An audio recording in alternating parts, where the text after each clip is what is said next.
எந்த ஒரு அடிப்படை வசதியும் இங்க கிடையாது. இருக்குதா? இங்க பெரிய சிப்காட் கொண்டு வரலாமாமா? தொழிற்பேட்டை இருக்கிறதா? படிச்சுட்டு இருக்கீங்களே, நீங்க என்ன வேலைக்கு போறீங்களா? இல்லம்மா, விவசாயம் தானே பண்றீங்க. எல்லாரும் படிச்சிருக்கிறீங்க. எல்லாம் பார்த்தாலே எல்லாருக்கும் தெளிவா தெரியுது.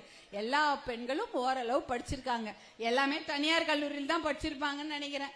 ஏன்னா பெரிய பெரிய அரசு கல்லூரிலாம் ஒன்றும் கிடையாது இல்லையா? ஏதோ ஒரு பிரைவேட் காலேஜ்ல யாராவது திறந்து வச்சிருந்தா அங்க போய் படிச்சுட்டு வந்திருப்பீங்க. ஆனா அவங்களுக்கு வேலை இருக்கிறதா? வேலை இருக்காமா? எந்த வேலை? பசங்க படிச்சுட்டு வேலை இருக்கா? பசங்க எல்லாம் இப்ப படிச்சிருக்கிறாங்க, எப்படியும் படிச்சிருக்கிறாங்க. ஆம்பளை பசங்களுக்கும் வேலை இல்லை.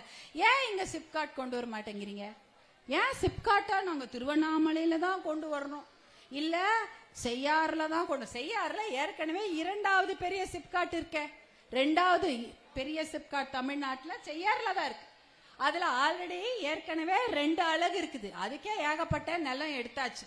இப்ப 3வது அழகு கொண்டு வரணும்னு சொல்லிட்டு வட ஆள பிறந்தான் மேல்மா அந்த மாதிரி ஊர்லாம் போயிட்டு 3 போகம் விளையக்கூடிய பூமி. 3 போகம்னா எல்லா நேரமும் அங்க விவசாயம் நடந்துட்டு இருக்கும். ஏதாவது ஒரு பயிர் பண்ணிட்டே இருப்பாங்க. அந்த பூமியை எடுக்கிறதுக்கு எதுக்கு துடிக்கிறீங்க? ஏன் இங்க போலூர்ல ஏகப்பட்ட தரிசு நிலம் இருக்குது. அதாவது பட்டா நிலமாக இருந்தாலும் விவசாயம் செய்யாத நிலம் நிறைய இருக்குது. அதை எடுத்துட்டு போங்க. தர்மபுரியில அப்படிதான் செஞ்சிருக்காங்க. அங்க 1700 ஏக்கர் கிட்ட எடுத்துட்டாங்க. 1900 ஏக்கர் எடுத்துட்டாங்க.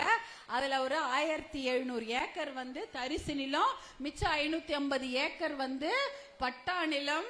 ஆனா விவசாயம் செய்யப்படாத வெறுமா சும்மா இருக்கக்கூடிய தனியார் நிலத்தை தான் எடுத்திருக்காங்க. அதனாலதான் பாட்டாளி மக்கள் கட்சியில நம்ம என்ன சொல்றோம், நீங்க சிப்காட் கொண்டு வாங்க. தொழிற்பேட்டை ஒரு ஊருக்கு ரொம்ப அவசியம். கண்டிப்பாக அது அந்த மக்களுக்கு பயன்பெறும். உள்ளூர் மக்களுக்கு வேலை வாய்ப்பை வழங்க வேண்டும். அப்படின்னா தொழிற்பேட்டைகள் உருவாக வேண்டும். தர்மபுரியில எடுத்தது அனைத்துமே தரிசு நிலங்களும் விவசாயம் செய்ய 1 ஏக்கர் கூட விவசாயம் செய்யப்படாத நிலத்தை தான் தர்மபுரியில் எடுத்திருக்காங்க.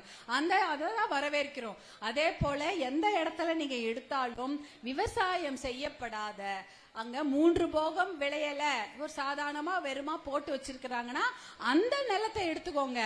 தரிசு நிலங்களை எடுங்க. புறம்போக்கு நிலங்களை எடுத்து நீங்க சிப்காட் கொண்டு வாங்க. அப்படின்னா போலூர் நல்ல இடம் தான்.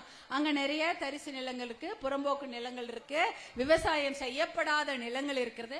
அதை எடுத்து சிப்காட் கொண்டு வாங்க. ஆனா நன்றாக 3 போகம் விளையக்கூடிய பூமியை எடுக்காதீங்கன்னா பாட்டாளி மக்கள் கட்சி தொடர்ந்து வலியுறுத்தி கொண்டு வருகிறது. அதனாலதான் அந்த மேல்மால நம்ம மருத்துவர் அன்புமணி அவர்கள் அந்த நிலத்தை யாருமே எடுக்க கூடாது அப்படின்றதுல தெளிவாக இருக்கிறார்கள். இத்தனை வருஷம் கிட்டத்தட்ட 900 நாட்கள் 900 டேஸ்க்கு மேல அவங்க போராட்டம் பண்ணிட்டு இருக்கிறாங்க விவசாயிங்க. ஆனா இந்த ஊர்ல நீங்க கொண்டு வாங்க தாராளமா, அது ரொம்ப நல்ல திட்டம் அப்படின்னு சொல்றோம். போலூர்ல சிப்காட் கொண்டு வாங்க. கொண்டு வந்தா வேலை கிடைக்குமாமா? வேலை கிடைக்கும், நல்லா இருக்கும். ஆனா இங்க கொண்டு வர மாட்டாங்க. ஏன் கொண்டு வர மாட்டாங்கன்னா, இங்க நீங்க கொண்டு வந்தா எல்லாம் முன்னேறிடுவீங்க, அப்புறம் தெளிவாயிடுவீங்க, உங்களை ஏன் அப்படி பண்ணணும்னு கொண்டு வரதே இல்லை. இதையெல்லாம் எங்க கொண்டு வருவாங்க? நன்றாக விவசாயம் செய்யக்கூடிய விவசாயிகளை அனாதையாக வேற ஊருக்கு அனுப்பிடணும். அதானே அவங்க திட்டம்.